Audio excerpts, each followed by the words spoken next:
tuned in to the cold, hard truth. Cayman's #1 hard-hitting live podcast show, where we feature some straightforward conversations on political, social, and celebrity news and all things happening in the Cayman Islands and around the world. This show was created to give the people a voice and a means of being involved and informed without any filters. Sometimes it gets crazy, but we always keep it real.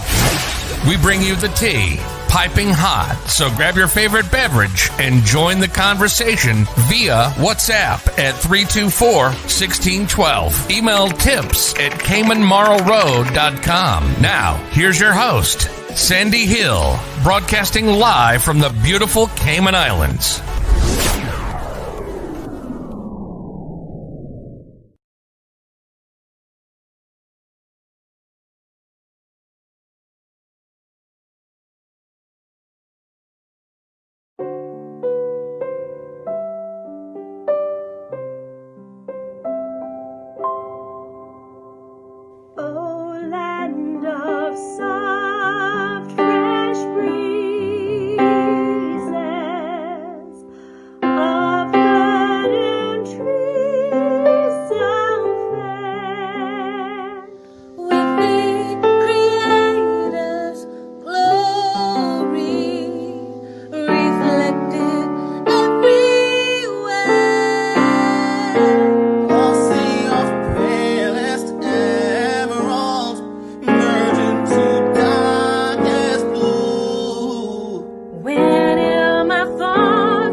Can we get some mic action around here?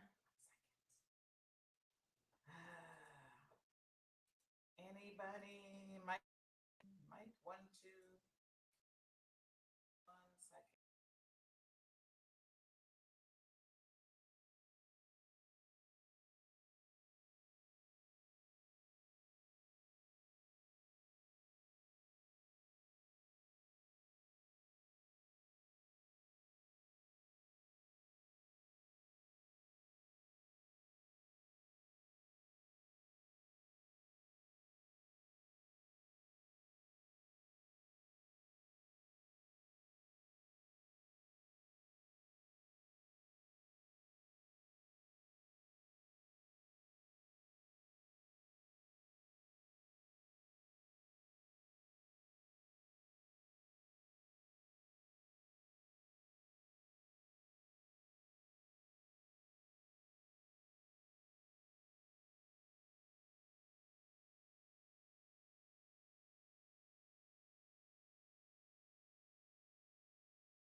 Good morning. Thank you.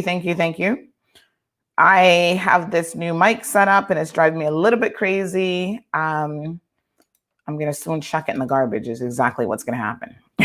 So, yes. What can I say?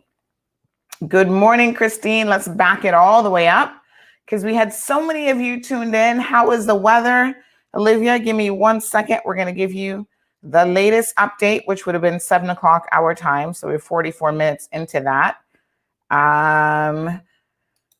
Thank you so much. Another Olivia. We've got 2 Olivias tuned in this morning. Isn't that nice?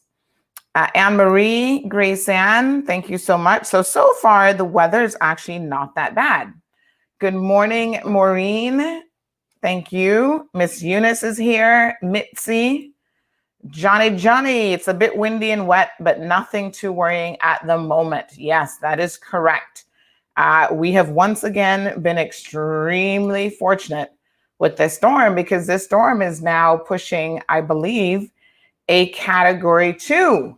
So Irvelin, buenos dias. Good morning to you. Hi, Nikki, Christine. Good morning, Siobhan. Tashika, my apologies on the audio this morning. I think we should now all be sorted out. I don't know what was happening. My mic was plugged in and I thought I was, talking and it just wasn't working. So anyway, we've got it all sorted out. Buenos dias, Elizabeth. Thank you guys so much. So good morning, watching from Guyana. Thank you so much for watching us from Guyana. All right, so here's what we've got this morning in terms of Hurricane Delta. So let me just pull up the latest coordinates for Hurricane Delta as of 7 o'clock our time, which again would be about 45 minutes ago. So this hurricane is picking up strength and she is headed for somewhere in the USA. So everyone is now, all of her American counterparts are now watching Delta. She continues to rapidly strengthen. And like I said, I don't know if Delta is actually she or not, but whatever. Now considered an extremely dangerous hurricane. Conditions expected for the northeastern Yucatan Peninsula starting early Wednesday. So it's kind of headed towards Mexico, Cozumel, that area. Tropical storm warning continues for the Cayman Islands, Little Cayman and Cayman Brac, and of course, Cuba. So thankfully, she started to take a little bit of a turn late yesterday, and we are receiving some of the outer band. So I've seen a bunch of photos posted, videos, and I think that the best thing to do is to definitely stay away from,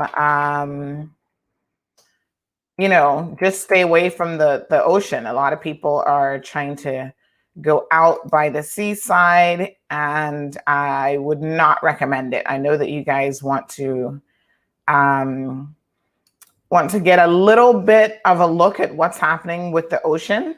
And I'll show you a couple of pictures even from yesterday because the ocean was kicking up early yesterday, as we can expect, because even when we get a nor'wester, the ocean makes a very strong statement. And there's a few pictures from right on the waterfront there by Burger King. I'll just pull those up here in a second and show you guys. But you know what? I figure if you guys stay home, you just follow the instructions, the official instructions. And we're going to talk about our official sources here in a second, because they keep telling us, make sure that it's official. And we had a little chuckle about it being official yesterday. So the bottom line, I think, folks, is for all of you to just stay inside, chill out, take it as how we don't get snow days here in the Cayman Islands, obviously. We get storm days every once in a while, and we do not get them that often. So today is a storm day for the kids. Just relax and take it easy. So this hurricane, however, is at 8 o'clock this morning. Now she's 115 miles south of Grand Cayman, so she's gotten a little bit closer. She's moving towards the west-northwest near 15 miles per hour, and a faster northwestward motion is expected to begin later on today into Wednesday night. She is now a whopping 110 mile per hour storm with higher gusts expected, which makes her a Category 2 hurricane on the Saffir-Simpson hurricane wind scale. So she went from being a tropical storm yesterday to now being a full-fledged hurricane Category 2 within 24 hours. Wow. Less than 24 hours, actually. But yeah, so this is just a stark reminder. And I think, the director of weather said it perfectly well yesterday, that storms can be very unpredictable. And so we don't need to forecast or just what they say they are. They are forecasts. So do not ever take the messages lightly. There was an interesting, I want to share something with you guys here in a bit, because there was a young man named Travis Allen who was on the National Hurricane Center Facebook page making some comments. And I'm going to share some of those comments with you this morning because I thought they were a little bit on the crazy side, and certainly gives an impression to the world of how we live in denial here in the Cayman Islands. So we're going to read some of Travis's comments. Shout out to Travis.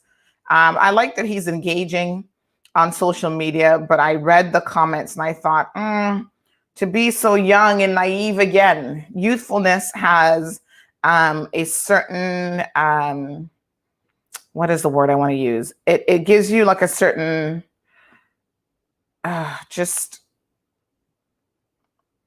it makes you believe certain things that as you get older, simply are not the correct position, right? So Travis is no exception. He's young, living his best life, and thinks he's got a firm hold on what is happening. And not so much so. So we're going to have a look at that here shortly. But let me just pull up a few photos for you guys. So big shout out to everyone who is tuned in this morning. I see, gosh, there's quite a few of you. We're having like a storm party, I believe. This is like the best ever. I've got my hot tea ready in my CMR mug. I'm drinking this morning, I think this is lemon and ginger and a little bit of honey. So I've added some fresh honey from the family farm in Jamaica. Big shout out to the family in Jamaica. So yeah, let's have a quick look here at what's going on with the storm. Give me one quick second. So overnight wasn't that bad. I didn't even hardly hear any rain. Now, mind you, I was probably dead sleeping because I was so tired from getting very little sleep the night before. But overnight was pretty good. No complaints from me. No power went out. At least I didn't feel it in terms of the AC. There were a few messages that that Flo might have had a service interruption overnight. I don't know that for a fact, but good morning, Poochie. Good morning, Catherine. Glenda, giving the best advice possible, folks, which is to stay inside. So there's absolutely no reason for you guys to go outside this morning. Stay inside, enjoy the weather. There's tons of fun things that you can watch on TV or just play games with the family. Keep the kids occupied. Thank you so much, Christine, for your well wishes. We have a lot of persons from overseas, I know, who are tuned in this morning to the show, who are a little bit concerned about how things are going here. I did see, hi, Alicia. Good morning. Jake, what's up? Jake is asking if Eats is open. I'm going to assume that restaurants are probably closed today, like most businesses in the Cayman Islands. Chef, fix yourself some scrambled eggs. I've got a plantain that I'm going to be frying up afterwards, and you should be good to go. Mamsie, there you are. I thought I saw you. Welcome so much. Mamsie is all the way in Canada. So we've got lots of friends here who are very concerned about our well-being. We appreciate the love and support. So just give me 1 second. I am going to pull up a few things here that I want to share with you guys. Miss Darlene, all the way from the UK, joining us. Good morning, Miss Darlene. So let's look at the latest reports, which would have been almost an hour ago, to see exactly what the positioning is of this storm. So we've received, obviously, the Cayman Islands details from the local weather services. They continue to stress, as they did yesterday, to only listen to them. They are the official source, but we know that the National Weather Center has a lot to say as well, right? So, yes, we have weather people here in the Cayman Islands, but the National Weather Center out of the US, they're the ones who actually have the hurricane plane that they can send into this system to have a look at precisely what is going on. So we are going to give them a big shout out this morning. So this is what we're looking at. Category 2 storm. Yeah, Delta. Wow, 110 miles per hour. And as you can see, there we are. You see where the little orange dot is? Well, there we are, folks. Just a little bit above that. And of course, we see Jamaica kind of behind us a little bit. But yeah, the storm started to move away from Jamaica yesterday and started to move a little bit close to us. And then by the time they had the press briefing at 4 o'clock, they were basically saying that, listen, we're going to get a little brush from this storm. That was the terminology that the weather director used. It's going to brush us to one side, but we are going to be A-okay. And so sure enough, we're getting brushed this morning. Now the winds are picking up a little bit. I'm just having a quick look outside. It's starting to rain a little bit here in Lower Valley, Savannah area. So Jake, I think you're absolutely right. Get the drinks out. Let us have a hurricane party, because thankfully, I don't think we have a whole lot to worry about. A couple tree limbs might come down, but I think we're going to be pretty good. Don wants to know where he can get his CMR mug from. Don, stay tuned. Stay tuned. We're actually going to be getting some mugs for you guys, so not to worry. Thank you, Lizette, for tuning in. Yes. Oh, I'm glad you guys love the mugs. I haven't shown it in a while, but we've had the mugs for at least over a year now. So Carol confirms the flow went out last night. Carol, is that just mobile phone or was that internet as well? Feel free to update us in terms of that. Good morning, John. Buenos dias. Hazmat, Carol says, advising residents in 7 Mile Beach and South Coast to move up if possible or seek shelter. Yes, and I did see that message. I'm just trying to find it here. I find that sometimes we get multiple messages from the weather folks and they kind of get lost in the inbox a little bit. So Chief Meteorologist Carrie Powery Linwood did send out something at 2:28 a.m., but we've not received anything since then. So this is where I say, I get that they keep telling us, wait on the official sources to get your information, but sometimes the updating of the official sources takes a little while to reach us. So at 12:34 a.m., which now that's, last night, basically, they did indeed say that residents in the 7 Mile Beach area and along the South Coast should take precautions by moving to higher floors where possible to seek shelter. Due to forecasted wave action, the Red Cross shelter on Hulda Avenue is opened. So they did open up, and the John Gray High School shelter is opened up at 5 o'clock this morning. And so pets, if you have pets, pets are welcome to the John Gray shelter. Please always keep in mind, I did not know this for sure until yesterday, I don't think. But apparently, the Red Cross shelter is not a pet-friendly shelter. And so I guess just because of the limitations that they have, You got to work with what you got to work with. But the John Gray one is pet friendly. So if you want to take your pets along with you, you can do so. I think most people are going to ride this storm out at home, to be honest. It is now a category 2, but I think we're going to be A-okay. So Marshall, good morning to you, my friend. How are you? Gadiel, buenos dias, buenos dias. Gadiel, we've not seen you in a minute. Carol says she wasn't sure about the internet service, but definitely phone service. And that's what we had received as well. So I haven't heard anything from anybody else.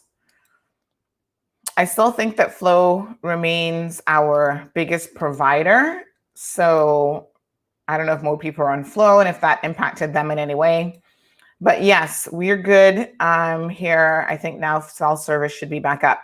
So Lynette, beautiful Lynette, thank you for tuning in. Hi, Ben. Carol McLeod says internet was impacted as well. Thank you, Carol, for that. So we've got 2 Carols giving us the lowdown, the info. Tashika, we are going to get sideswiped by this hurricane. Not a direct hit for sure. And speaking of a hit, I want to talk about Travis and his comments, because again, these comments were actually posted on the World Wide Web, so to speak, for everyone to see it.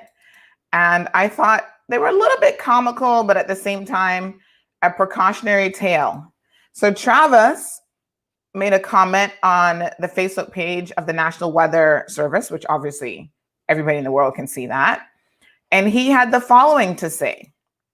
So Travis says, hey guys, here in the Cayman Islands, and to tell you we're experiencing close to nothing.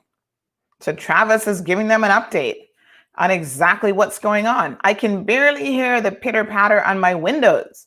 The storm is as close to us as it's going to get on its current track, given its location. Please stop predicting even heavy rainfall. So Travis is telling the weather people at the National Weather Authority to stop predicting heavy rainfalls. I have sat up waiting many hours for something to arrive, and it hasn't. So quite a few people have thought that that was interesting. And then some people said, well, not yet, but maybe it's coming. So then Travis went on to say, give me 1 second. I'm going to pull up some more of his comments here because they were a little bit comical. So he went on to say, I live in the exact spot of Cayman, the southwest, that should be experiencing at least rain from outer bands, but there's absolutely nothing. So what I would say to Travis, and this is good advice for all of us, quite frankly, is that, at the end of the day, folks, this storm is a live storm. So things happen very, very quickly, as we saw yesterday in terms of its development, kind of moving from us. And then by last night, the same authorities that told us, oh, we're only going to get a brush, were like, pump the brakes. It seems like this storm might be getting a little bit closer. You just got to watch the storm in real time, folks. This is what storms do. So big shout out to Carol from Nicholas. So yeah, this is what storms do. So Travis went on to say it's 125 miles directly south of us and heading west-northwest, which means it's moving away. We never have a direct hit, according to him. We never have a direct hit. Okay. We're too small. Okay, I'll disagree with that comment. But the worst hurricane that we had in the last 100 years only came within 20 miles. We just experienced anything for our trouble. Business, government, and schools are closed yesterday and today. So it almost seems like he is disappointed that we did not get something after all of the precautionary measures that were taken. I want to address that here in a second, because I do think Travis is a little bit naive, and that's what happens when you're young. So Travis goes on to say after a few people are like, what the hell are you talking about? Are you trying to say that you wanted to get hit by a storm? And so Travis says, believe me, I'm not a reality denier. We got destroyed by Ivan in 2004. I lost my childhood bedroom, which tells you probably how young Travis was at the time. We're well drilled on hurricanes and disaster generally and take them extremely seriously. This year, we've had an earthquake, an accompanying to tsunami warning, and COVID, and now this. So it sounds like Travis is just fed up with all the bad news. I don't know. But Kelly, who I don't know where Kelly's from, but she says, so you're mad that a hurricane isn't possibly going to destroy your home and community? Seems a little backwards. Better safe than sorry. All right. So Travis goes on to say that that's all it's been. But we were told last night we'd have power outages. And I want to speak to that in particular here in a second, that we'd have lots of frustrated people who wanted time and money yesterday waking up, who wasted time and money yesterday waking up about now. I, the guy who wanted to stay up and experience it, now need to sleep. Travis, go to sleep. No one is stopping you from sleeping. By all means, get your beauty rest. It's probably not a good idea trying to stay up and chase storms in any event. Go to sleep, sleep it out. That's why I love nighttime storms, because in my opinion, when I wake up, it's over. It's done. That's it. You know, I'm not keen to be staying up during the storm and getting stressed out in any way, shape, or form. Come on, Travis. Take a break, have some coffee, sleep it off. It's all good. It's all good. So Travis continues the dialogue and conversation with people. And someone said, I understand your frustration, but it's better to be prepared. And I agree. So we had a press conference yesterday afternoon. Someone just said, Travis better not put his mouth on us. Listen, let's think back to Hurricane Ivan. And Travis says that Hurricane Ivan was still 20 miles off. All I can tell you was, as far as everyone is concerned, Hurricane Ivan was a direct hit on us. So if the eye wall was still 25 or 20 miles off of the Cayman Islands, and we still experience in excess of Category 5 storm winds, right? And let me just remind you of how catastrophic that was.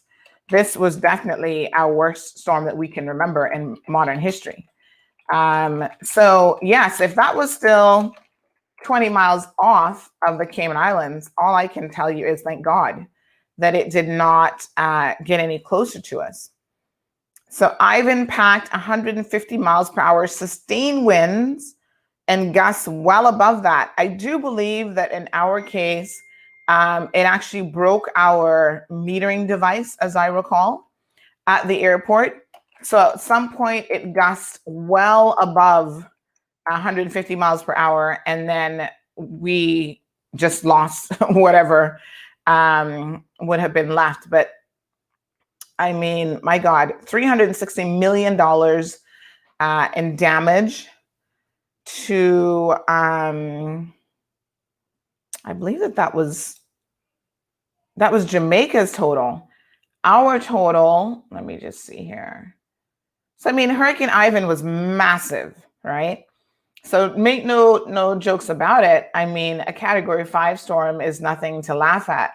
But I think the point that Travis makes, which is that we often become so incredibly complacent.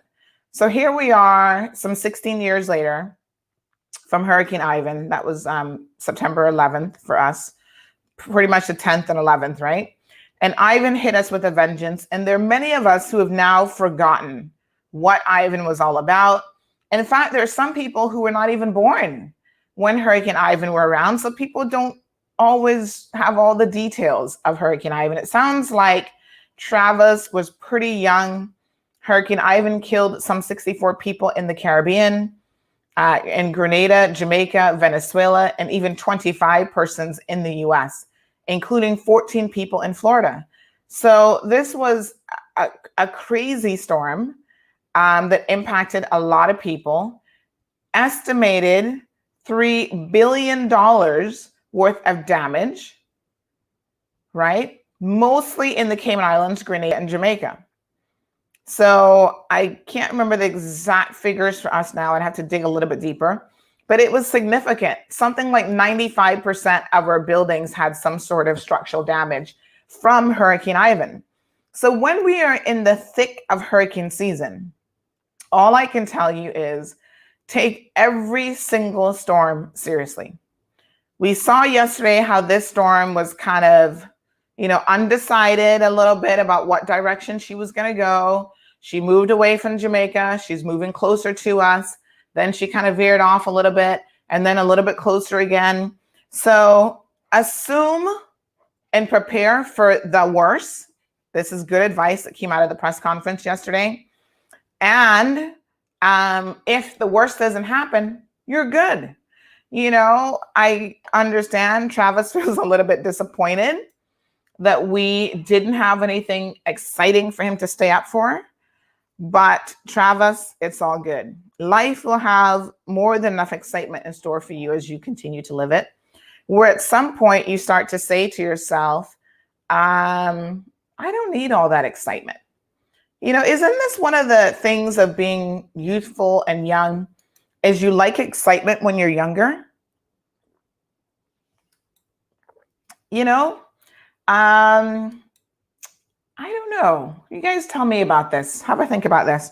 When you're younger, how much excitement did you like? It's part of being youthful, I guess. You like to do things that put your life at risk. That's why young people are risk takers, because they enjoy that level of excitement. Me personally, I'm like, listen, give me a cautionary tale any day, then excitement that's going to put my life on the line. So Tashika says, I'm in Bordentown. It's windy and a lot of rain. Stay safe, Cayman. So I think that for the most part, that's what we're going to get. Lots of wind, heavy downpours, intermittent here and there. Donna's having a good laugh at Travis's comments. But yeah, don't tell people around the world that, we have no concerns ever when it comes to storms, because we need to be extremely cautious when we are under any kind of weather or storm warning or watch. So it doesn't take much. So yeah, Donna says Travis needs some excitement. Maybe it's all the COVID madness that has Travis feeling like, I need a bit of excitement in my life. So Travis, we got to find a way to ramp it up for you so that you don't sit down waiting to be a storm chaser here in the Cayman Islands. Yes, South Marjorie says you can't love nighttime storms, but that's the danger. You can't love them. I love them. I love a good storm at night when you can just sleep it out. You don't even know. You just hear the wind howling and the pitter patter on the roof. And if you have a zinc roof, even better. Most of us don't really have zinc roofs anymore. So Evelyn is saying that she took a shot at Appleton after what Ivan did to me, having me bawling my eyes out. No way. Oh my goodness, Evelyn, you crack me up. I'm not sure, Marjorie, what the comment there is about. Good morning, Juliana. Thank you for tuning in. We've got Sue here, lots of regulars and some new faces. Yes, I think Ivan went over 200 miles per hour, to be quite frank, at least gusts. And it was crazy. Ivan the Terrible. Absolutely, Debbie. Viola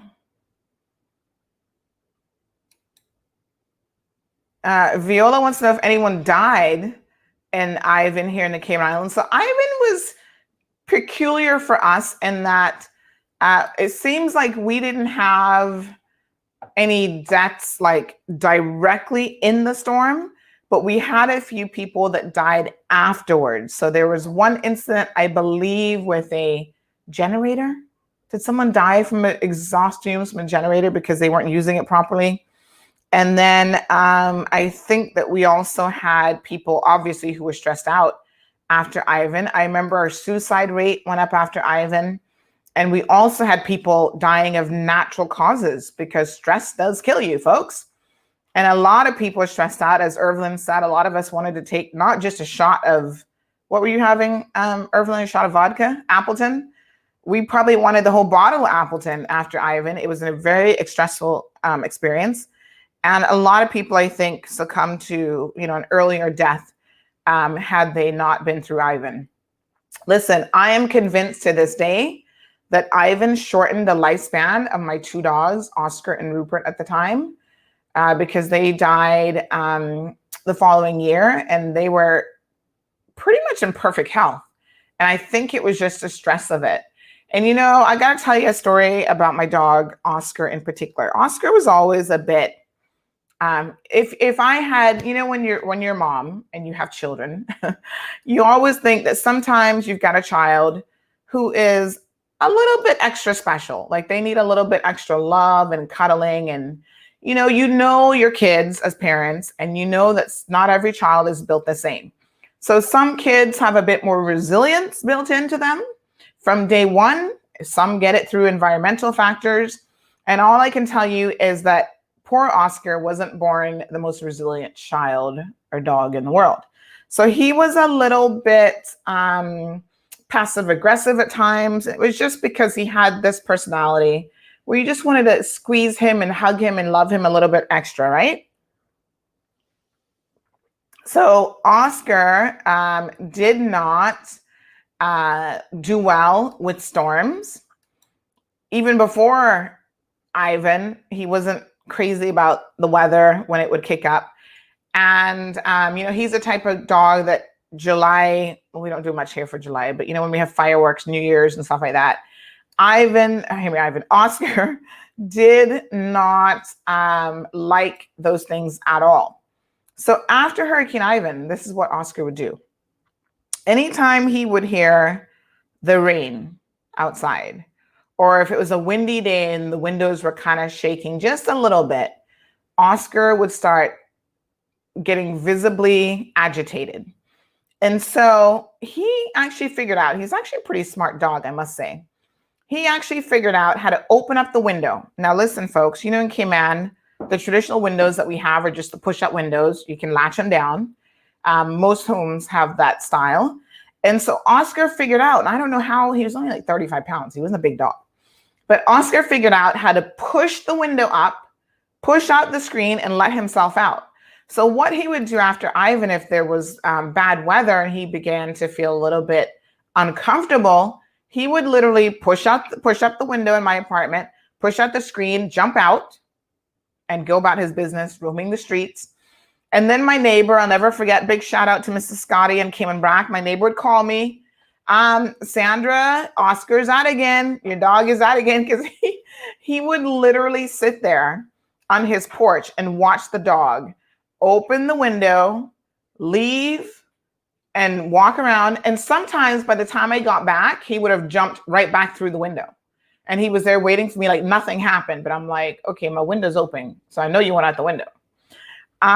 So I started to think maybe I needed to lock the window, but I realized for this particular dog, that was like his relief to just be able to get out. So listen, do what you got to do, folks, to kind of get a little bit of relief once it's nothing illegal. But yeah, Hurricane Ivan took a toll on us.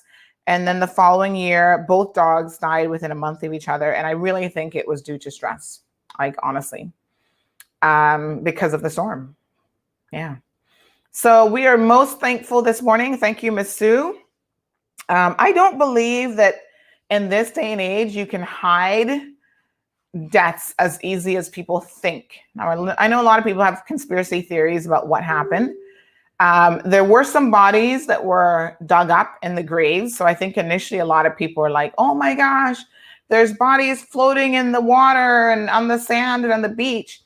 And it turns out that those were actually people who had been buried in a few cemeteries. And because most of our cemeteries are actually on the waterfront, the water table rose and it brought up some of those graves. So I do know that they had to rebury people, which is kind of weird. But let's talk a little bit about the press conference yesterday in case you guys missed it. So it was a very brief press conference. The weather director, Mr. John Tibbetts, got to the point. He said, it looks like it's moving a little bit away from us. It's going to brush us, which was good news. However, he cautioned us that we just have to be careful because we never know. These storms can do very unpredictable things.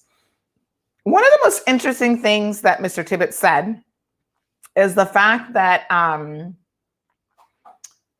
we have had on record a storm every single month of the year except for April. I did not know this. Did you guys know this? This was news to me. I've never heard of that before. So this again shows us the power of tropical storms. Apparently, even after December, when we think, oh, hurricane is over, we are in the clear. He said that in Cayman, we have actually had a storm up to January. And then I guess on record, they have had storms every year of the month except for April. Now, obviously, I don't think it happens that often, thank God. But I never even knew that. So, you listen to these press conferences and things, you listen to the experts, and they really do a good job of teaching you something that you did not know. So he said that basically we were initially looking at about 6 hours of tropical storm force winds overnight. And now we were projected as of 4 o'clock yesterday to have about 2 hours with a movement towards the northwest, drifting towards the west-southwest, basically moving it west of the Cayman area. So that was great news when we heard that yesterday. But again, it's a bit of a precautionary tale because he said, just be careful. And I tell you what, by last night, we were getting official government responses like, pump the brakes. This storm might be doing something else again. You just got to keep up and you've got to watch 24/7. So the government, Alden made some comments, the premier, the Honorable Alden McLaughlin, let's get his title correct. He made some comments about, you guys have got to be careful about what your news source is. And I've just got some local pictures here I'm going to show you guys in a second. And, since COVID, there's been this whole fake news, beware of fake news. Now, listen, we live in a time and era where no doubt fake news is prevalent all over this country, all over the world. The Cayman Islands isn't unique when it comes to fake news. So believe me, we have to be extremely cautious. And as you guys know here on Cayman Mall Road, we dabble in unofficial news sometimes. So in other words, I'm going to give you 2 examples of where we will report something and you won't hear it anywhere else because nobody else seems to care about these things than us. So we do dabble in different types of news, but we really try to get the story as accurate as possible. And we're going to talk about that here in a second. So when the premier started talking about fake news, evidently someone on the government's page said, oh yeah, he must be talking about Mar Road. Well, he ain't talking about Mar Road. And if he is, he's full of fake news and he's confused because we have been so cautious on reporting the information about the storm that, we get it from the National Weather Center. Now, I know that they have said, basically, don't listen to the National Weather Center. Listen to your local forecasters. Where are the local forecasters getting it from? I'm sorry. Do they have a hurricane plane that we're sending into the storm to tell us what's going on with the storm? Of course not. They're using, I guess, local metering tools in conjunction with what the National Hurricane Center is saying and how the hurricane is tracking. We don't live in isolation, folks. We don't live by ourselves. So yes, if I say to you guys, the National Hurricane Center is saying that this storm is now 110 miles per hour, am I going to expect the government of the Cayman Islands to say, no, it's something else? Of course not. They may start to talk about specifically how it's going to impact us in a bit more detail. But I got to be honest with you, I have really not seen a lot of that detailed information even coming from the authorities. And because people want it in real time, the last weather update we had that has come through an email, because we get all the weather updates, we get the GIS releases that goes to everyone, was at 12:34 a.m. So while they're telling you, make sure you listen to official news, sometimes official news is a little bit late in getting us the information that we need. We support the official news sources. We support Radio Cayman since they're government owned. We also support CIG TV. They do a wonderful job. But to tell the people of the Cayman Islands to not listen to anyone else and that no one else is ever going to provide you with accurate information isn't quite the full story. So HazMath, which is the hazard management of the Cayman Islands, 53 minutes ago, just updated about, residents of the Savannah Gully and surrounding areas can experience flooding. They talked about the shelter and so forth, numbers to call. All right. So that was posted 53 minutes ago. And then they talked about the fact that the shelter was opening at 5 a.m. 58 minutes ago. Folks, that information was sent out by government at 12:34 a.m. So you do the math. If it was just published 58 minutes ago by Hazard Management, but yet government sent out the press release to the rest of the media, what are we going to do? Not post it, not put it out because we only want you to listen to Hazard Management and Radio Cayman? Listen, the people can listen to whatever sources of information that they want. An hour ago, it says that the storm intensified. Okay, well, we started this show an hour ago pretty much, and we were prepared to tell you that an hour ago as well. So it's like, listen, no one is here to give you misinformation. We appreciate the wonderful job that the hazard management team does, that everyone does during a time of crises, because it's times like this that we all need to make sure that we're coming together. The same screenshots that they are taking from the National Weather Center and incorporating it into the National Weather Service for the Cayman Islands are the exact same ones that we're using as well. So this website, weather.gov.ky, this is another example of how, the government needs to be careful when they're talking about unofficial news sources and don't listen to certain people, because everything that they have, they're directing you to this weather.gov.ky page. And until we pointed it out last night that this page had not been updated, it was still saying that we were dealing with a tropical storm with 40 miles per hour winds. And I will show you the screenshot of this in case you missed it. Let me just see here if we have that handy. I'll pull it up for you. So that was taken last night because someone sent it to us at, let me just give you the time here. It was quite late.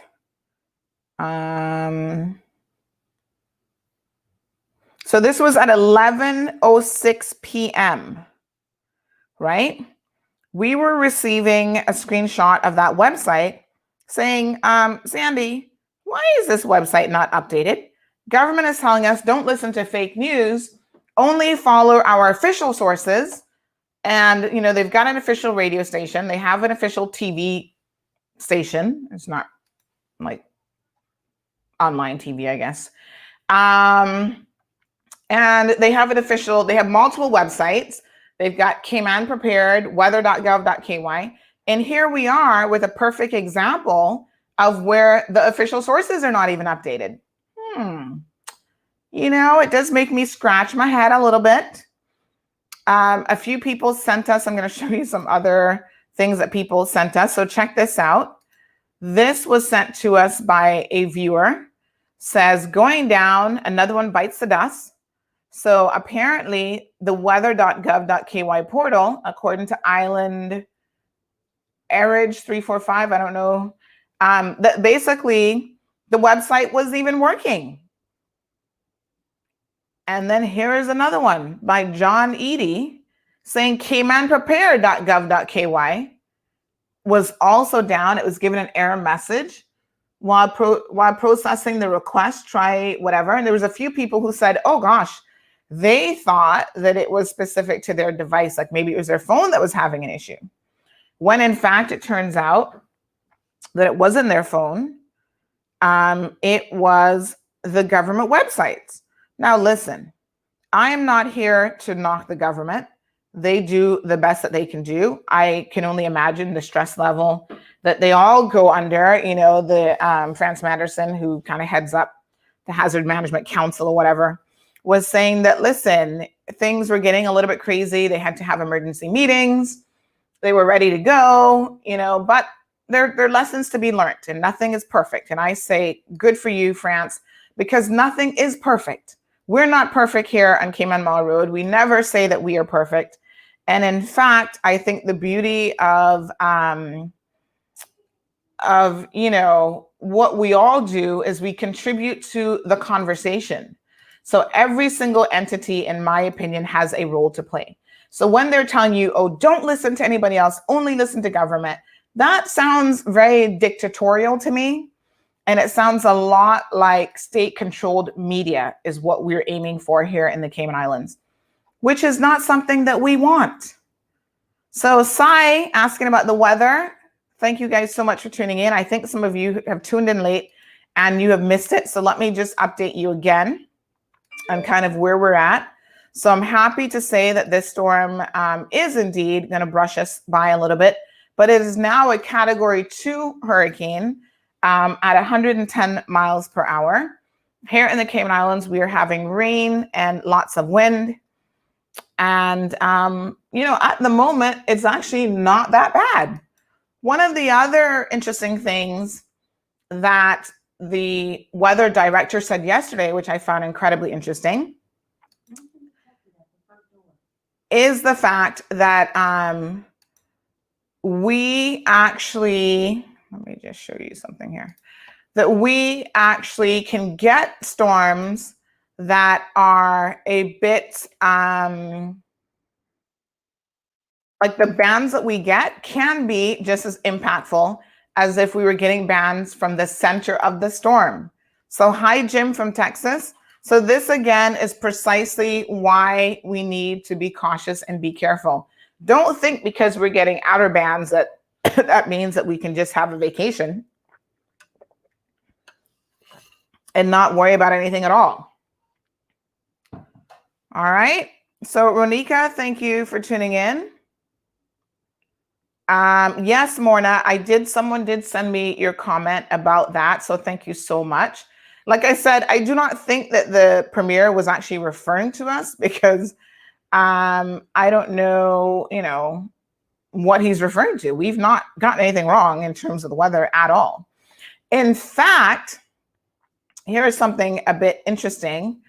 There was a comment about how the Water Authority said, listen, people were saying that they were going to shut down and that was not correct. I don't think media said that because I even checked. Initially, I thought I saw something on Loop that someone had sent me and I double checked it. And to be fair to Loop, they didn't say that either.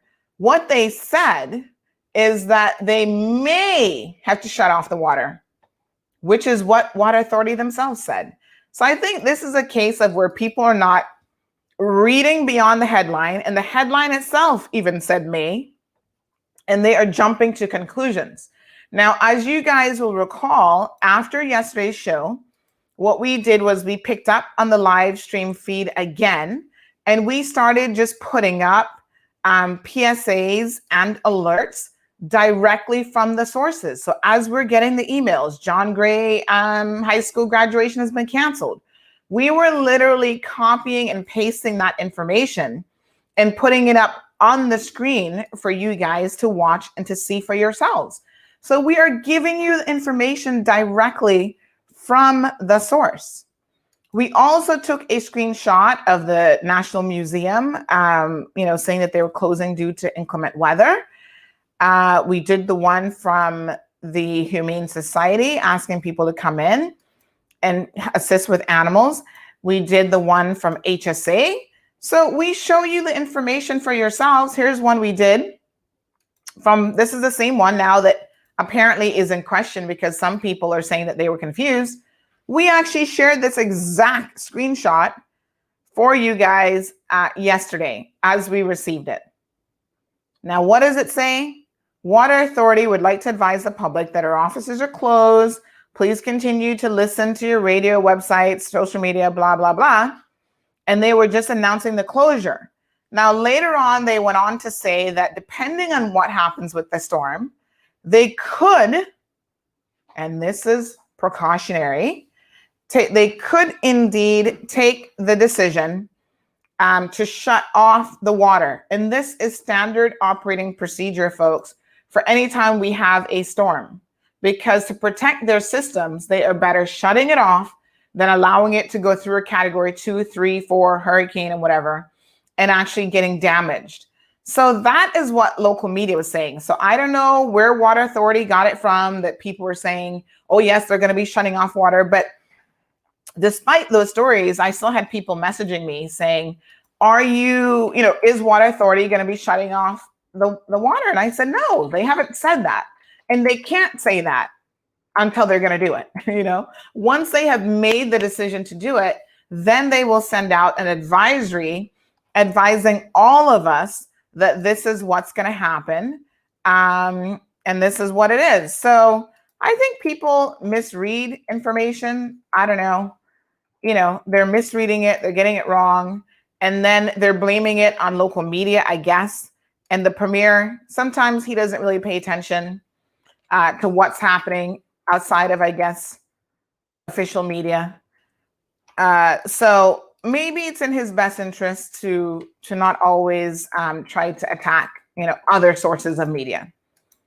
We all have a role to play in this, Mr. Premier, and I can assure you that no media house, not even Cayman Mall Road, should be interested in dabbling in fake news, because we lose our credibility. And there's nothing more important in the world of news than your credibility. And so we're not interested in peddling in fake news. What we do, and I will say this, what we do, my daughter would probably laugh at that right now, but what we do is that we will report on stories that otherwise don't get reported anywhere else in the media. So let's talk about a few of those examples after we read your comments. So Janelle said, my uncle traveled from Nicaragua to Cayman in his boat to bring food and water after Ivan. Wow. What kind of boat does he have? That's quite a trip. So yes, Sai, we've got some good news this morning. Lillian says, yes, you nailed it. Dictator eventually turns into communism. Well, listen to me. People have a free choice. And this is why the role of media in any society is really, really critical, because oftentimes, people will be trying to cover up information, cover up things that are happening, especially governments. Let's just be honest here, folks. Governments around the world do not have the best reputation for being honest with their citizens. Some governments are worse than others. But, even our Cayman Islands government, if you think that they're always telling you the truth and they're giving you full disclosure, you would be lying. Until COVID, this government did not even believe in holding press conferences. Don't be fooled by recent events, folks. They have demonstrated their true colors through more than one administration. Remember the last time they were in public office? They refused to go on shows like Crosstalk with Woody DaCosta and answer questions from the people. In fact, one of the few people that went on with some degree of regularity, if my memory serves me correctly, was Wayne Panton. Yeah, the rest of the government, including the premier, felt like, I don't need to talk to you people. Now COVID is here and they have had, some press conferences, which they should have been doing. And now he's like the poster child for, don't listen to anybody else but us. Irks, pump the brakes, good sir, pump the brakes. So Irvin says they're so behind and not punctual, they are mad at you. That is part of the equation, is we do get the information out a little bit quicker than others. Here's a perfect example of that. Let me give you a perfect example. So today, we received an email from Cayman Finance to say that the Cayman Islands has now been removed from the European Union's blacklist. Did anybody pay attention to the fact that we actually had this story up last week on the 2nd, which was Friday? So here we are, because we knew it was happening today. I'm going to put it there so you guys can see it for yourself. I'm not lying to you. October the 2nd, we had it up as breaking news. Cayman to be removed from EU blacklist next week. And sure enough, here we are into next week. We actually said the decision is said to be coming down the pipeline to be formalized on October the 6th. What is today's date, folks? October the 6th. We got it right. Days ahead. Thank you, Cayman Finance, for the press release. But now we don't even have to put up the press release because the story is already up. So it's not really breaking news now that they've sent it to us and said for immediate release. Well, we kind of had it up already. So yeah, there are times that the powers that be do not like the fact that we preempt or we get information up. They also have a little bit of interest, you know, government and the Compass got into bed with each other with CIG TV. No one has ever truly understood the nature of their relationship, you know, but they were like, oh, we're going to do a partnership after Cayman 27 disappeared. The partnership didn't seem to be incredibly beneficial to the Compass, but they do get access to government officials more than we do, in case you haven't noticed. So when they contact a government official, they can run to Hazmath and like get an interview, to do a live stream, whatever. We find it challenging to get government officials to play ball with us. And it is unfair. And that's still not going to stop us from bringing you the news. You know, we are the people's news source, and the government doesn't get that. This is not 10 years ago, 15 years ago, or 25 years ago, where you got to dictate what happened in the news. The news is now driven by the people, not the other way around. Government doesn't drive the news. The people decide what they're interested in terms of news. And people send us stories all the time. So I'm not a financial expert. I'm not sitting there watching the blacklist. This was a tip from someone who sent it to us and said, hey, Sandy, did you know that we're going to be removed from the blacklist? And I was like, oh, really? Let me do a little bit of research. And then when I started doing my research, that's how I was able to put together my 100% accurate story. And that is what we do. Hey, Ricky, what's up? So, you know, they meddle a little bit in things that to me are very, very interesting. Here's another story that we posted that you will not see anywhere else. Ritz-Carlton Cayman director of sales dies after being run over by her friend. This is an incredibly sad story, unfortunately. We knew from Sunday when she died that it was her. We knew almost immediately once we had confirmation that the person had in fact died that it was her. And out of respect for her family, we did not put it up immediately. So you know what? Listen, folks, there have been times when CMR has gotten it wrong. We are the first to admit it. And there are times when, unfortunately, we reported that someone has died when they haven't died. We will be the first to admit it and the first to apologize. And what I can tell you is if you understood all of the checks and balances that we have in place, even the last time we got it wrong, we're just like, seriously, WTF? Like our sources were like funeral home sources, looking at the dead body saying, yes, this is the woman. Are you sure? Yes. Well, her family's saying that's not her. Oh, shit. You know, do all dead people look like? I mean, I don't know how this person got the information wrong, but they did.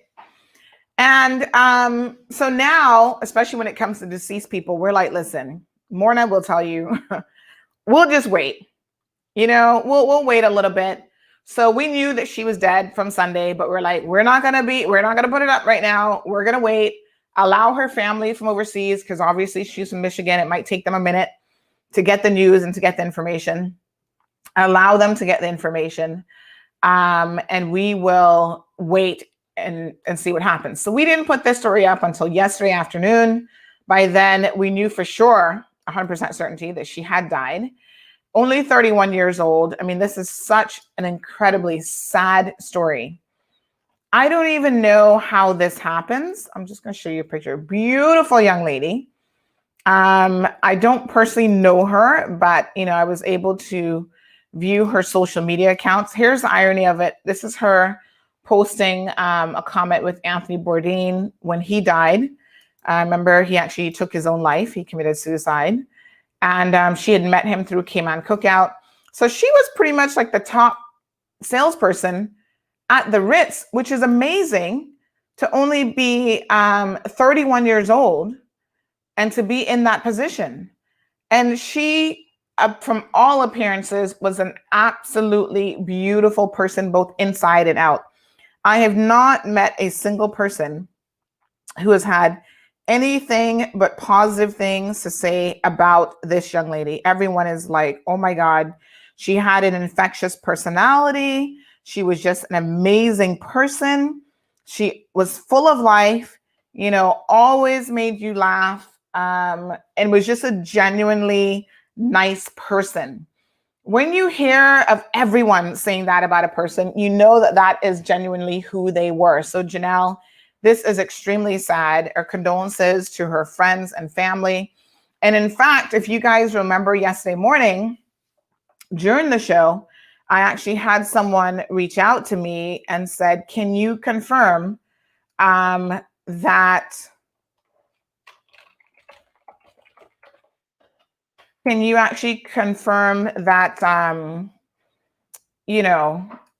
it was her, because they're trying to figure out why they can't get a hold of their friend. This was someone all the way in Mexico, actually, that was messaging us. And we had to, unfortunately, be the bearer of bad news and confirm that it was indeed her that had passed away. So again, condolences to her coworkers, her friends, her family. And we will probably be the only local media house that will carry this story, because that's just how it works. I don't know why, but other media don't tend to be interested in certain stories that actually are very much of interest to the people of the Cayman Islands. So I don't know why, some of our most followed and most read stories are stories like this. These are the human interest stories that we are interested in. And we know that by and large, the people of the Cayman Islands are also very much invested and interested in. We want to know what's happening in people's lives.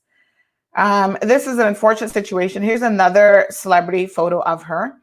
We read her LinkedIn bio, and she actually won all sorts of awards for having worked with, so this is her with Juliana, is it Rancic? I think that's her name. Yes, and her husband, some years ago, she came here for the breast cancer event as the guest speaker. So this young lady seemed to have lived a very full life for a 31-year-old. She traveled extensively. She's in the tourism industry. I heard that she was very, very creative with a lot of the marketing stuff that she even did for the Ritz. So she will be missed. I'm sure her presence will be felt, not just from her family, but from her coworkers and her friends as well. She seems to have been the life of the party. Beautiful, beautiful young lady. And so, yes, we put the story up. Now, there are things about this story that do strike people as peculiar. In particular, a lot of people are confused about how do you die in a parking lot like this? Like, how does somebody run you over? And, is it just like a freak accident? So there's two lines of thinking in terms of stories here. And I think Irvlyn certainly hits on one. And yes, we are speculating. Listen, no one was there that day. So for anyone to tell you that they know what transpired, unless they were in the vehicle at the time of the incident, they cannot tell you what happened. Everyone is engaging in some degree of speculation.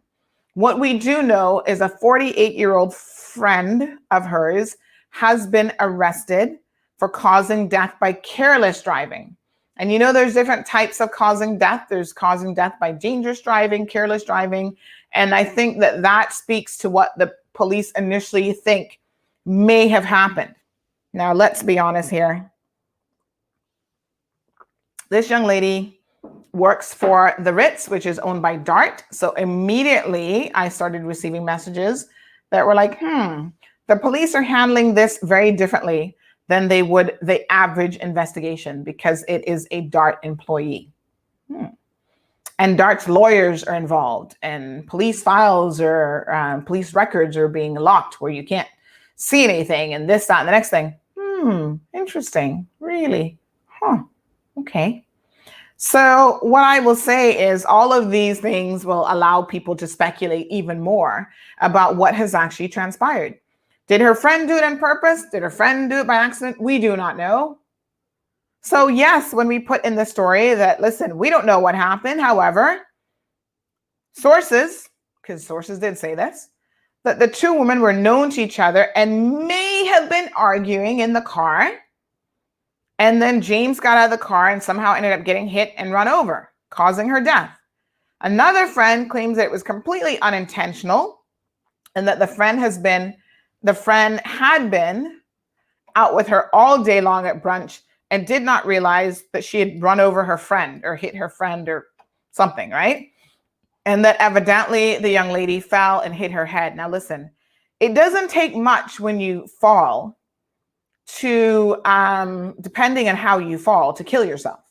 And I have personally heard of stories and seen just how incredibly fragile the human skull and the human brain is. So it is entirely possible, as one person said, that she just fell backwards and it just so happens that how she hit her head. Listen, you hit your head on one of those paving blocks, you're a goner. And it doesn't really matter too much how hard you hit your head. Like if you just fell backwards from a standing position, that is enough force between your weight and the impact of that on your skull to crack your skull right open, an immediate brain bleed, and you are dead. There's no coming back from that. Head injuries. I mean, you shake somebody with enough force and you can move the brain in the skull. That's why babies in particular are so incredibly precious when it comes to, like, don't shake them even to play with them, because that's not a joke. You can kill a baby by just shaking it too hard. So Carol, entirely possible. It could just be that she just fell, hit her head on a paver or whatever, and that was it. So we're not making any assertions. We can only say, listen, sources have said this, sources have said that. Sometimes what we do is we put the story out there even when we don't have a lot of information, because what we do know is, listen, the woman is dead. That's beyond question. She has died. We know that somebody else has been arrested on suspicion of causing her death, whether it's by careless driving, dangerous driving, whatever. We know that she succumbed and the incident happened in the parking lot of her condo in West Bay, right? Because before she even died, remember, we were able to tell you guys, we just heard of a fatality. And the first report was somebody got ran over. And we had people in West Bay driving up and down like, I don't see anything. There's nothing going on in West Bay. This is fake news, blah, blah, blah. Well, not only was it not fake news, but I think what happened was, because it happened in a private car park, a parking lot, it's not something that would have been obvious to you just driving up and down the street. Like, it wasn't a major incident like at the four-way stop in West Bay or whatever. So a 48-year-old woman has been arrested. Now, here's the other thing that I'm pretty certain of. This 48-year-old woman who's been arrested is not a Caymanian. Listen, I'm a Caymanian. I'm in the news business, and I can tell you one or two things immediately about how the news business works. A Caymanian gets arrested. A Caymanian gets in a car accident and loses their life. We know immediately who the person is. The longer it takes for me to get an identification of an individual, the more I know, and this is just a fact, the more I know that that person isn't a Caymanian. And I know that sounds weird, but it's totally logical, because Caymanians are so interconnected with each other. The second one of us drops dead and dies, unfortunately, everybody in Cayman, oh my God, did you hear that this person just died? Yeah, there's so-and-so sister and cousin. We are so connected that we know immediately. And that is why people will say, well, sometimes you put up that someone has died too quickly. And I'm like, really? Because if they are Caymanian, everybody in Cayman already know the person dead. So by the time we might put it up to express our condolences, what you find is it tends to be people overseas who may not know that the person has died, or someone very far removed. But in this day of social media, The second a friend dies, that friend is Caymanian, boom, it's up on Facebook, it's up on Instagram, and everybody knows about it. It's just the way of the world that we now live in. So, I think that sometimes people get a little bit like, oh, this is too soon. Why are you posting this? I'm like, when would be an appropriate time for us to wait to announce that someone has actually died or passed away? We don't announce every single person, but if it is someone in the community who is well known, and a lot of people will sometimes know you for different reasons. If you're involved in sports or you're like a former government worker or whatever, it's like when the former governor died of the Cayman Islands. I think he was like in his 90s or whatever. We were the first news source to put it up. I think eventually the Compass did something because, again, of who he is. But in my mind, is his life any more importance in terms of making an announcement than the lives of other people? Not really. Check this out. Someone sent this to me earlier today, and they said, don't blame the technology. So all of us are like, oh, everybody's down in their phones. But look at the irony of this photo from 1916. Back then, everybody was down in the paper, still disengaging from each other, trying to catch the sus, trying to catch the latest news. And then here we are at the top. They're a little bit more engaged in their cell phones, because now they've got cell phones to be engaged with, and they're catching the news and the sus and everything the exact same way, except it's a different form of media. Remember when we had our media roundtable discussion, we talked about this. Media has changed the world over. How we obtain our information, how we process our information is different than how it used to be. And different doesn't necessarily mean better or worse. It's just different. And so, yes, there are stories that I feel like we report that other people don't care about.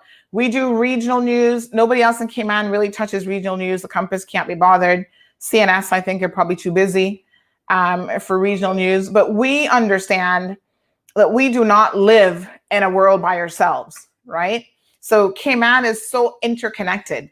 Do you guys remember the young lady who was arrested some months ago in Honduras with some gang activity, right? She used to live in the Cayman Islands. She came here with false documents, false ID, false birth certificate or whatever, married a Caymanian guy. He ended up taking his life, allegedly, because of how she was treating him and the stress that she was putting him under. And when she was arrested then the other day in Honduras, we thought, this is something of interest, because we know how it works. She'll be here in another year on another fake ID. And the Cayman authorities don't even know she was arrested for gang activity, and she's a gang member. So we were the only ones that actually carried the original story of the young man's suicide and death, and of the fact that, because I think in large part because we had reported on it, she had then been charged after his death with bigamy and other like immigration related offenses. She was never charged with anything in relation to his death, and she was allowed to leave the jurisdiction. But we reported on that story. We, got all the marriage certificate from another marriage to show where she had committed bigamy, right here in the Cayman Islands, and also where she had falsified documents to be able to come into the Cayman Islands. And if you don't think that that happens on a more regular basis than anyone is discussing, then we all need a reality check, because trust me, there are a lot of fake people here with fake papers and fake IDs, and we don't know who the heck they are, and they are living amongst us. And that is a very dangerous position to be in. So the other story of interest that we put up yesterday was about this drunken man destroying country and western bar after getting locked inside. Now, I can tell you that, other media will probably not cover this story. They don't care about stuff like this that happens. We care because our readers care. We received the video and the story no less than 5 times yesterday alone. Everybody's like, did you hear about this? Did you hear about this? And I was like, yes, as a matter of fact, I did. So if you guys are interested in it as news, we're going to put it up. It's not really all that earth shattering, folks, but it keeps people in tune with what's happening in the community. And if you were a person who frequented, country and western bar, and you're now trying to go and have a post Delta drink, and you're like, why are they locked? Why is the door closed? At least now you know why. Some guy went in there drunk as a skunk, fell asleep, woke up. This is allegedly how the story goes. Again, we were not there, so we can only go by what people tell us. Woke up, realized he was stuck inside. The story goes that he actually did contact the owner to say, hey, I'm stuck inside your bar, let me out. And the owner was like, this is a joke, you're kidding. Didn't take him seriously. And then he decided, for whatever reason, that the appropriate response would be to destroy the man's bar. Kind of stupid. And now he's going to be facing charges for property damage, at the very least, probably to the tune of thousands of dollars. But we do report it all to you. We bring it to you. All right, so here's some footage from yesterday of what the waterfront was looking like yesterday evening. So the waves were already kicking up. And then this is some footage from this morning, looking very ominous, cloudy, dark. Here's another one. The roadways look pretty clear. But yes, we're going to have a dreary, dreary day today, folks. People are sending me video footages. Hold on. I got a couple. Okay, give me a second. I'll download a few of these. So we do have some video footage that is coming in as well. Thank you guys so much. You guys are awesome in terms of, this is like community news. That's the best way to describe what we do here on Cayman Mall Road. We are in the community news business. That is why we are the only ones so far that have even bothered to tell you who is running for elected office. Who else has announced that Frank Macfield is running, that Kathy Wilkes is running, that, what's the other young lady's name? Gina Williams is running, Alric Lindsay.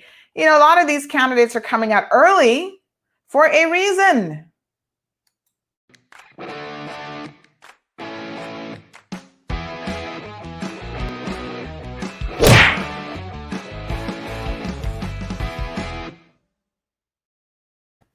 Folks, in case you haven't figured it out, Miracle Brokers is definitely your go-to spot for any of your shipping, logistics, packing needs. They got you covered. You need boxes. You're going to move from one house to the next.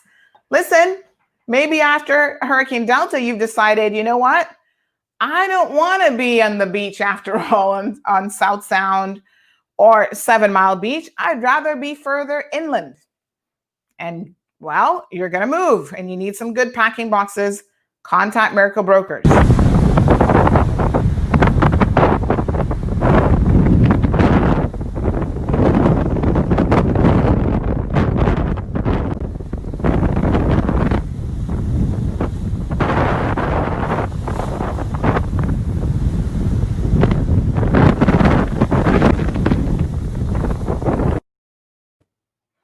All right, folks. Some wave action there. Hold on. I got some more video footage that's coming in. So someone says CIG did not secure buildings.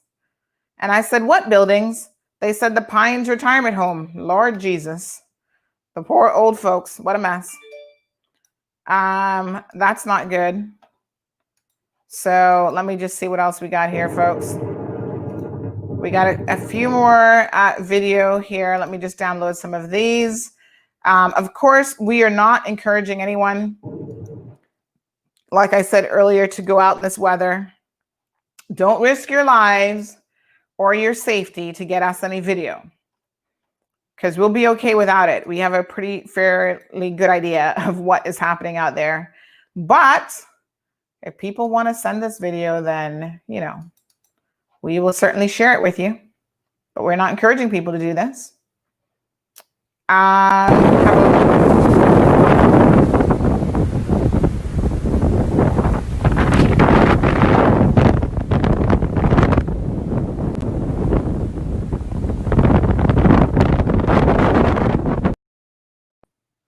Wow. Wow. Isn't that something? We got one more. Let me just see here. So, yep, there's some people out and about taking some footage and sending it to us.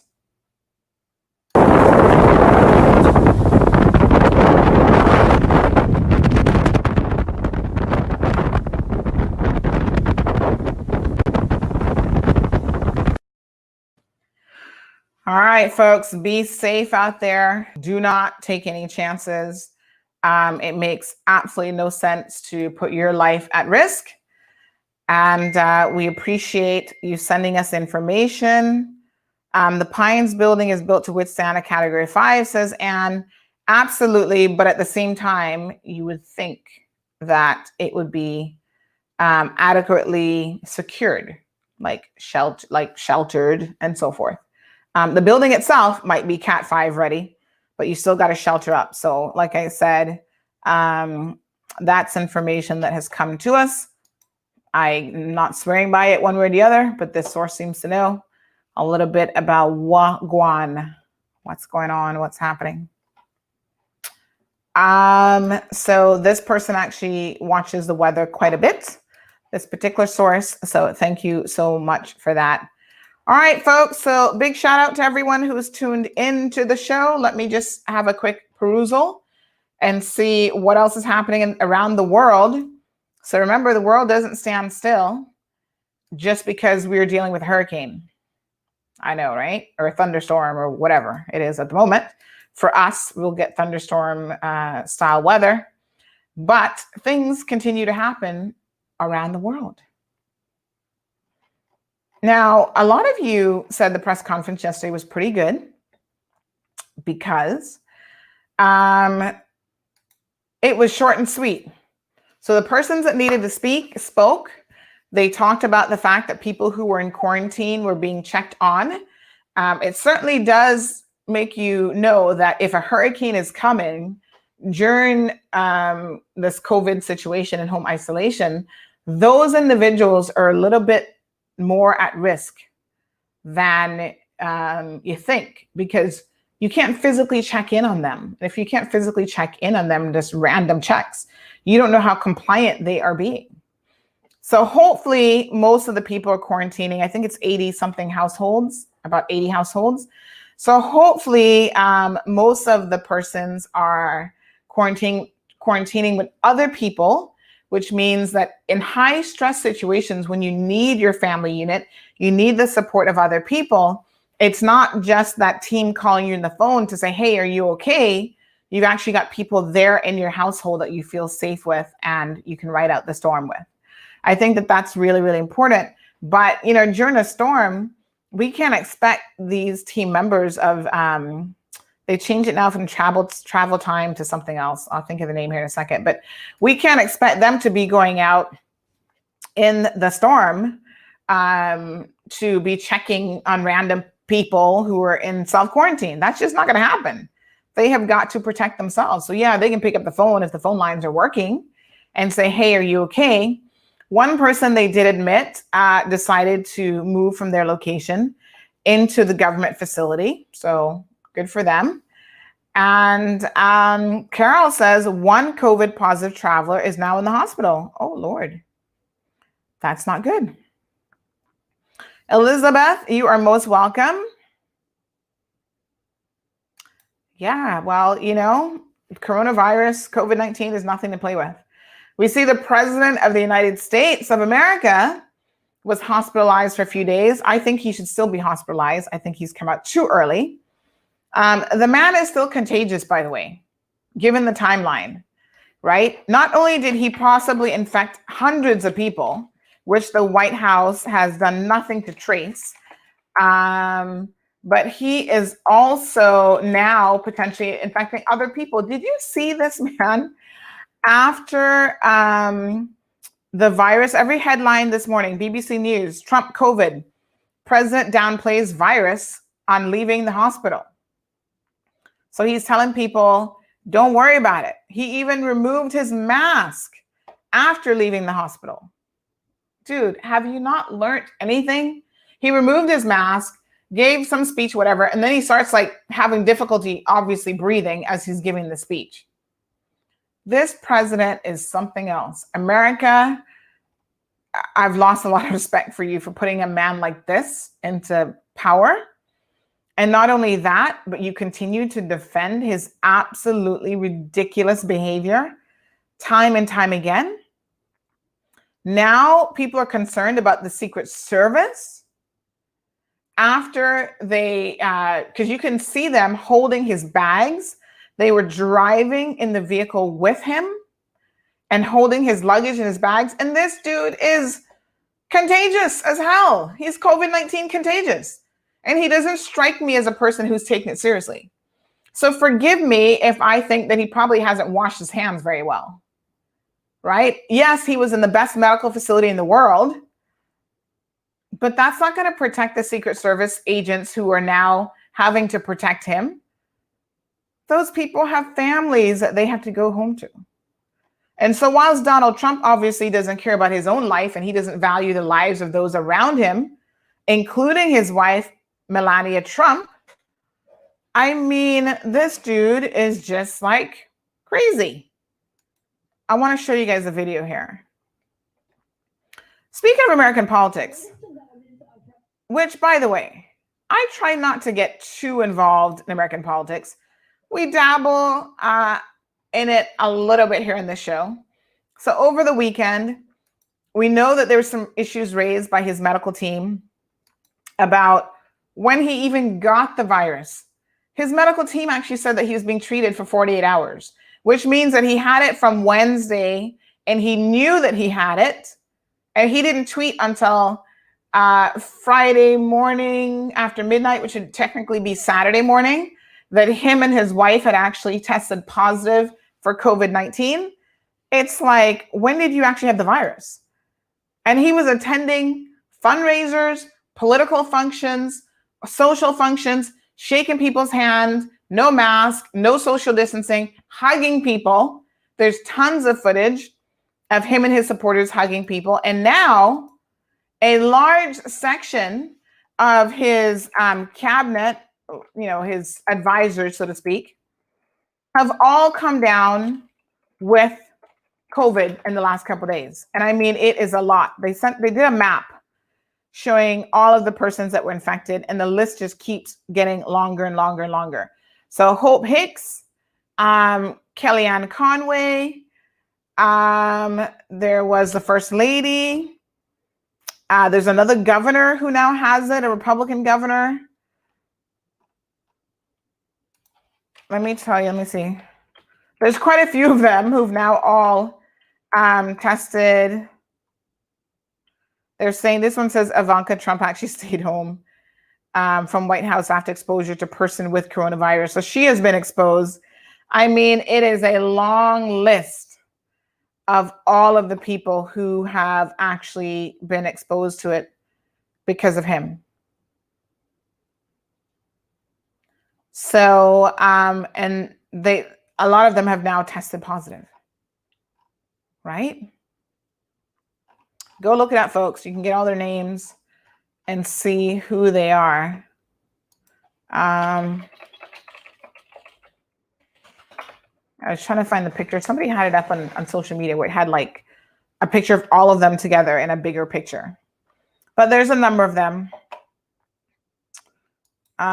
So as of 3 days ago, who has tested positive and negative so far in Trump's orbit? There's a whole list of them here. You had children. So give me 1 second. You actually had children who were sitting next to them. So First Lady Melania Trump sits next to 7th Circuit Court Judge Amy Coney Barrett's family. Let me just show you this. Everybody pretty much is without a mask and don't care. They are living their best life. So Bill Stepien, Kellyanne Conway, Chris Christie, Kayleigh McEnany, whatever, Senator Mike Lee. Oh, here we go. This is the picture I'm looking for. Senator Thom Tillis. These are all the people in his circle. Senator Ron Johnson, Ronna McDaniel. Thankfully, negative is Joe Biden. Vice President Mike Pence remains negative. Kamala Harris remains negative. It's just a degree of recklessness and carelessness that this government, the American government, in particular President Trump and his government, have demonstrated that I find it hard to understand. Regardless of what your political beliefs are, folks, the coronavirus is nothing to joke about, especially when you're a 70-something-year-old man. And this man has proven time and time again that he believes he is invincible. Look at this. Yeah. So this is a photo of her sitting down recently with a judge and the family. Look at these little kids sitting right there, fully exposed. Some people don't believe that he had COVID. Miss Darlene, I believe he had it. I believe he is so incredibly delusional that he should probably still be in the hospital, but he is telling his medical advisors to let him go. These are the same medical advisors, by the way, who would not answer questions from the media about what was going on with Trump, which is unprecedented. You know, part of the reason why you, when you become an American president and you're in a certain position, you expect that your information is no longer private and confidential. Everything about you is a matter for public fodder, is a matter for public discussion. And so the president's wife, he's 74 or 75, and she is in her,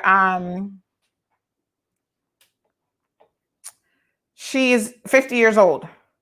So there's a significant age difference between them. And so nonetheless, you know, this virus can take out, we saw just a 12-year-old the other day in Jamaica has died as a result of COVID-19. So you don't joke around with it just because you are youthful and you are young.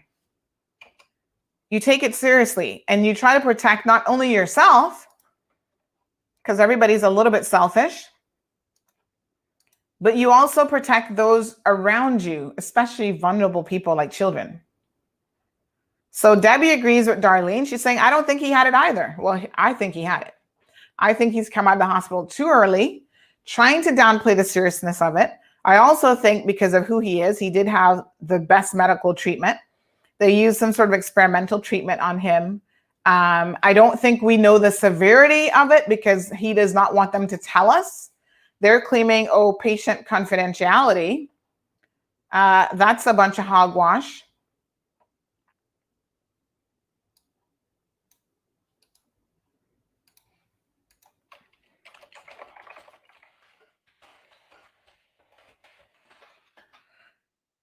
Totally hogwash. Anne agrees that it's a publicity stunt, and Kathy believes that it's a hoax as well. Well, anything is possible, I do understand, in terms of this president. I do get why you guys would say that.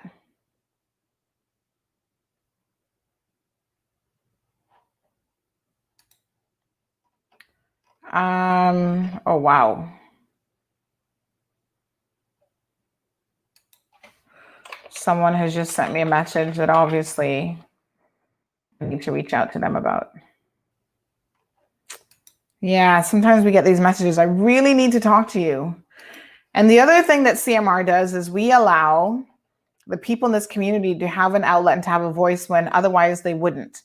So when we talk about people who are doing ills in this community, whether it's alleged pedophile around the corner, somebody scamming other people, you know, people reach out to us and want these stories shared to try to protect other people from what they have been through, or to at least share their experiences. Now, we're going to have a very interesting story coming up here, possibly on Thursday, of a woman whose husband, soon to be ex-husband, I guess, has been trying some shenanigans of impacting or trying to impact her reputation. And she has reached out to us to set the record straight. Hello, but the system doesn't want us setting the record straight. The system doesn't want you to have a voice. That's why they keep dragging me in court. Like, oh, you can't have a podcast allowing people to speak freely and to share their experiences because that amounts to harassment. I feel like, what's that little kid? What are you talking about, Willis? Seriously. So listen, did you actually see that a former friend, boy, you got to define your friends very, very carefully these days, of the First Lady actually secretly recorded her? Did you guys see this one? So let's listen to one of these secret recordings, because the First Lady seems to be more concerned about her legacy and her reputation than children who are separated from their parents. And she's like, who gives an F about Christmas? It was so interesting to hear the First Lady talk the way in which she did. Listen to this, folks. Very, very interesting. Here we go.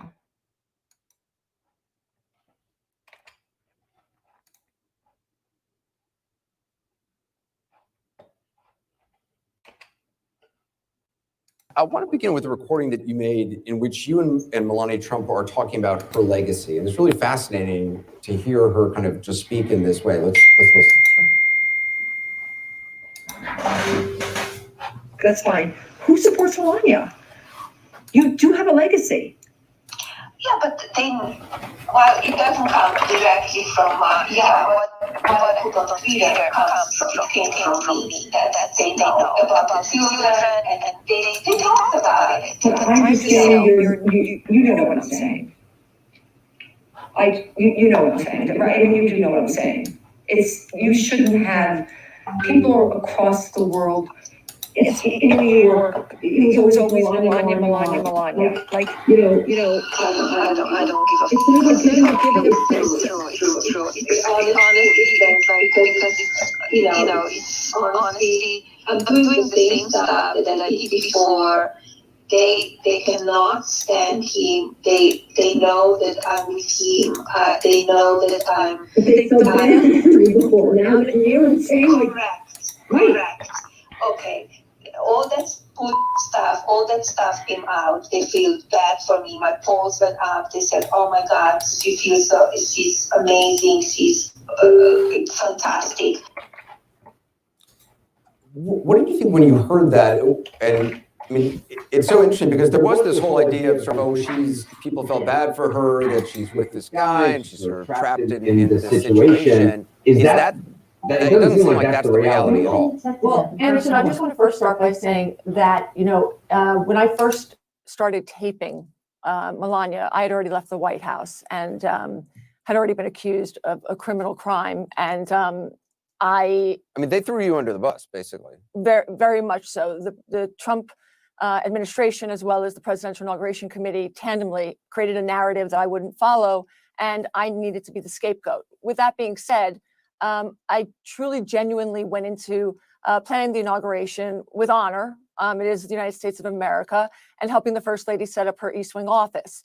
Unfortunately, there were too many roadblocks in the way. So for Melania to create a legacy was going to be challenging regardless, just because of the palace intrigue inside the White House between the East and West Wing, between Ivanka and Melania. And, she didn't have the support at first that she needed at all, quite honestly. So, Stephanie, I want to play another conversation you had with the First Lady. This one is about her trip to the border when the Trump administration was separating kids from their parents and detaining them. Let's listen.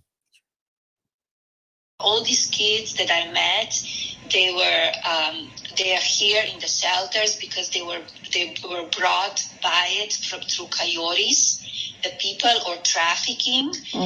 And that's why they put them in jail. And the kids that they go in shelters, and the way they take care of them, it's they even said the kids, they say, wow, I will have my own bed. I will sleep on the bed. I will have a cabinet for my clothes. It's so sad to hear it, but they didn't have that in their own countries. Right. They sleep on the floor. They are, With they're nothing. fed. They are taking care nicely there.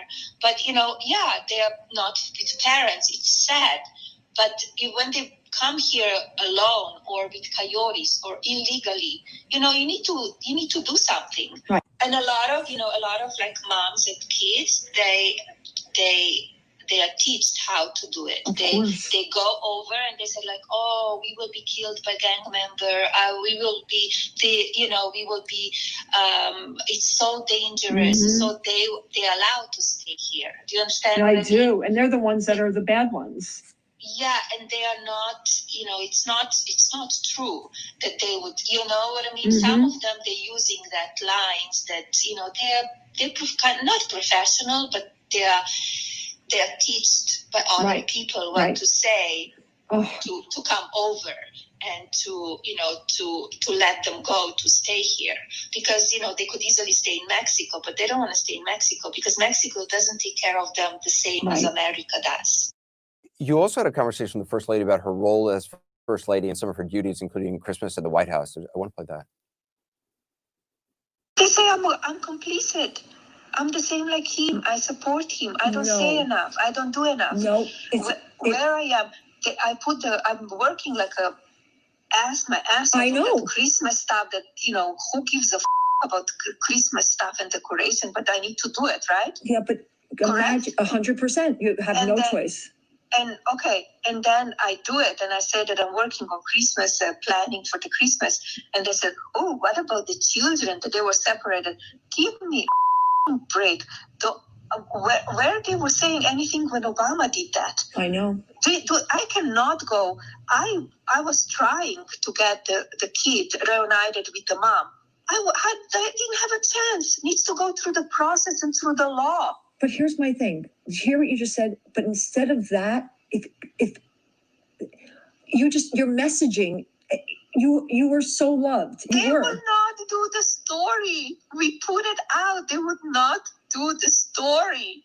I'm telling you. You would not believe it. They would not do the story because they would not do the story because they are against us because they're liberal media. Yeah, if I go to Fox, they will do the story. I don't want to go to Fox. It's so interesting. I mean, one, there's to hearing her being.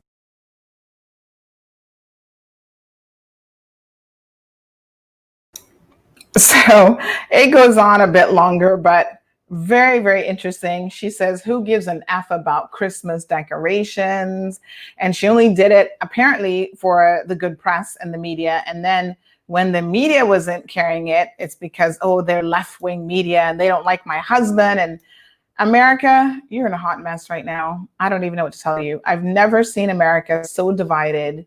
And it's crazy. It really, really is crazy. Anyway, we watch from offshore because we know that everything you guys do does eventually impact us, including who you elect as your president. So we do watch in a very cautionary manner. I found so much of that interesting, the interview with her, very, very interesting. She's talking about, they're more concerned about kids who are in detention than covering my Christmas decorations. And I'm thinking, woman, what is wrong with you? She's going on and on about, they don't like my husband. Well, I think you kind of knew that when you decided to go at this whole thing with him. But, it is what it is. Obviously, she's bought into a lot of the Kool-Aid with her husband. When you hear her talking about when Obama did it, Obama never had a policy of separating kids in a detention center from their families. That was a Trump-introduced policy. So when she talks about when Obama did it, she does not even have her facts correct. And yes, the irony of it all is she is an immigrant herself, who there have been allegations that she did things early on that was not in compliance of the same law and the same procedures that she thinks should be enforced. And Jake says she doesn't even like her husband.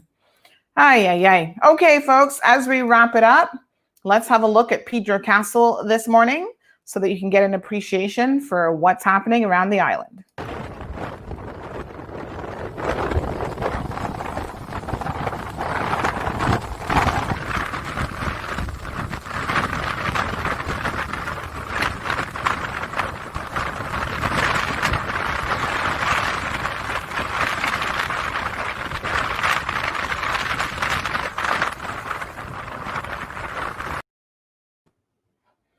All right, folks, so that is Hurricane Delta, slated to become a Category 4 hurricane in 24 hours, we're hearing. So be very, very careful out there, folks. Do not go anywhere near the ocean, near the water, because it just is not safe. And that's the best advice that we can give you. I think we're doing okay, all things considered. Let me just see if we can get a quick update. I don't think anything would have come in since the last one at 7 o'clock this morning, which there should be another one at 10 o'clock. So yeah, that's still the 2-hour forecast from 2 hours ago. But thankfully, nothing major. It's now a Hurricane 2 with 110 miles per hour winds, slated to be a Hurricane 4. So it's going to double in 24 hours as it heads towards the Yucatan Peninsula. So we'll continue to keep an eye on it. You know, we are concerned about other people as well in the jurisdiction. And that's all I got for you today, folks. Thank you so much for tuning in. Today is Tuesday, so we will be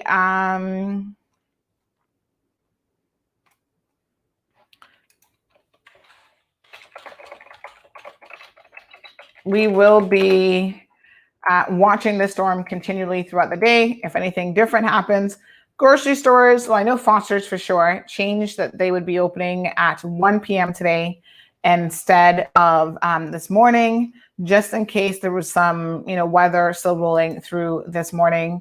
They wanted to just be very, very cautious. Susan, thank you so much for tuning in.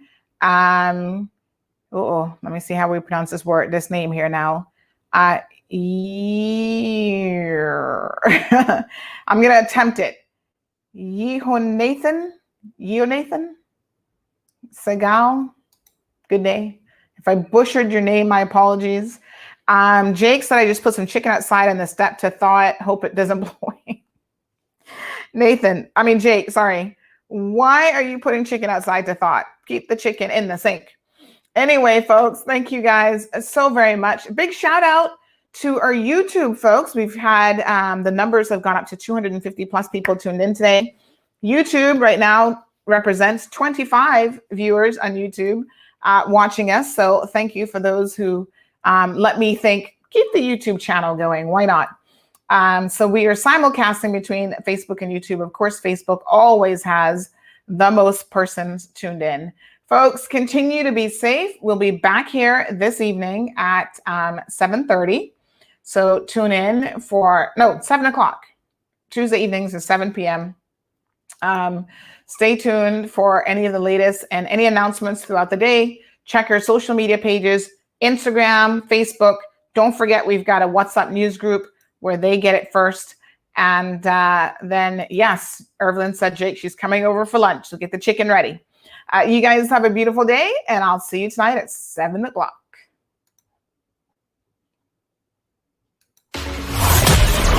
Thank you for tuning in to another edition of The Cold Hard Truth. Make sure to check Facebook for showtimes and more information and the latest news at CaymanMarlRoad.com. Subscribe to our IG and Facebook pages to get the latest happenings.